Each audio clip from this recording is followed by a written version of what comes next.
La parole est à Monsieur Jean-Jacques Candelier.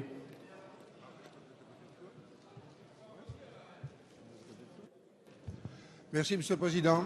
Ma question s'adresse à Madame la secrétaire d'État chargée du commerce et de l'artisanat. Le monde du travail souffre, le chômage bat des records, les grands groupes dominent l'économie. Pensons aux 56 milliards d'euros de dividendes versés aux actionnaires du CAC 40 l'année dernière et aux revenus indécents des grands patrons qui, eux, ne connaissent pas la crise. Une crise qui frappe en réalité toujours les mêmes. Artisans et petits commerçants représentent le premier employeur de France. On compte 2,1 millions de TPE qui représentent 2,3 millions de salariés.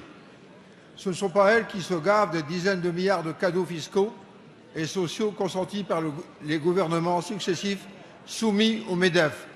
Il devient urgent de relancer le pouvoir d'achat à travers un nouveau partage des richesses au profit du monde du travail, notamment pour faire tourner le commerce et l'artisanat et recréer ainsi de l'embauche. Il faut s'alarmer des suppressions de postes chez les petits employeurs, de toutes ces fermetures silencieuses qui forment la grande rivière du chômage. Un projet de révision des valeurs locatives des locaux professionnels inquiète. Les locaux de plus de 2500 m² bénéficieraient d'une baisse de leur taux d'imposition de 28%, quand ceux d'une surface de moins de 400 m² subiraient une hausse de 80%. Cette injustice serait un coup fatal porté aux artisans et petits commerces de proximité. Madame la ministre, des mesures ont déjà été prises en direction de ces travailleurs, par exemple à travers le RSI et le FISAC. Comment comptez-vous aider davantage les artisans et petits commerces et relancer l'économie? Merci, Monsieur le Président. Merci. La parole est à Madame Carole Delga, secrétaire d'État chargée du commerce, de l'artisanat et de la consommation. Merci, Monsieur le Président, Mesdames et Messieurs les députés, Monsieur le député Candelier. Vous avez souhaité mettre en avant les difficultés que peuvent connaître le commerce de proximité, également les artisans. Ce sont des forces vives de nos territoires et bien entendu, nous avons mis en place des dispositifs nombreux et complémentaires sur ce sujet.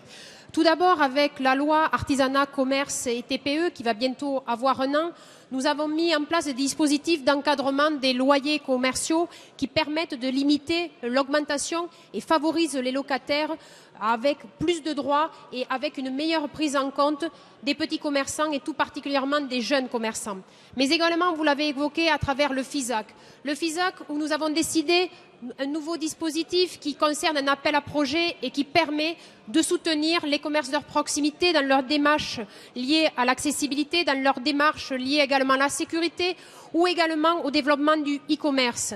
Et puis aussi, nous avons souhaité qu'il y ait des relations équilibrées entre la grande distribution et le commerce et les petits producteurs. Et c'est pourquoi il y a des assignations toutes récentes qui ont été réalisées.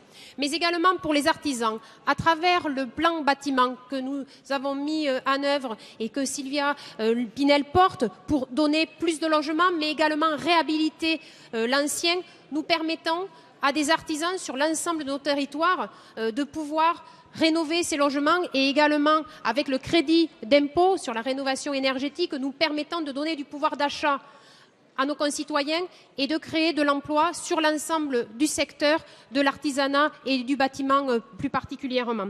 Et puis également, vous avez évoqué la révision des bases locatives des locaux professionnels. Comme l'a indiqué Christian Eckert, l'application ne sera qu'en 2017, car nous souhaitons que les commerces de proximité soient favorisés et qu'il n'y ait pas d'impact négatif pour les valeurs locatives de ces commerces de centre-bourg essentiels à la vitalité de nos territoires. Merci, Madame la Ministre.